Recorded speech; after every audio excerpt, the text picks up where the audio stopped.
বলিউডে নেমে এসেছে শোকের ছায়া। প্রয়াত প্রবীণ অভিনেতা অচ্যুত পোদ্দার শেষ নিঃশ্বাস ত্যাগ করেছেন। মৃত্যুকালে তার বয়স হয়েছিল ৯১ বছর। স্বাস্থ্যগত জটিলতার কারণে থানের হাসপাতালে শেষ নিঃশ্বাস ত্যাগ করেন তিনি। আজ অনুষ্ঠিত হবে তার শেষকৃত্য।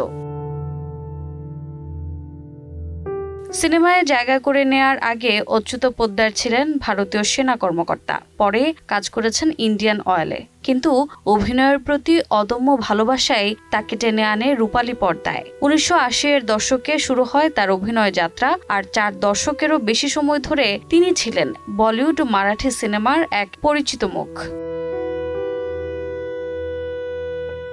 ১২৫টিরও বেশি ছবিতে অভিনয় করেছেন তিনি।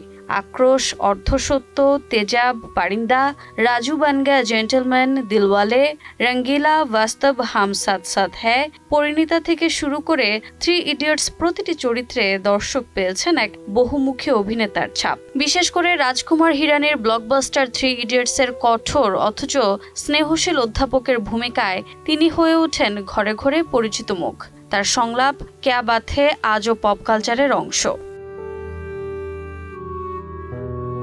শুধু সিনেমা নয়, টেলিভিশনেও সমান স্বাচ্ছন্দ্যে অভিনয় করেছেন পোদ্দার। ওয়াগল কি দুনিয়া, মাঝা হোসিল না, মিসেস টেন্ডুলকার কিংবা ভারত কি খোঁজ, সব জায়গাতেই ছিল তার প্রাণবন্ত উপস্থিতি।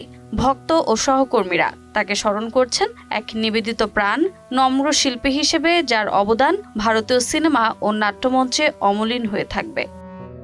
রোজা চৌধুরী, সময় সংবাদ।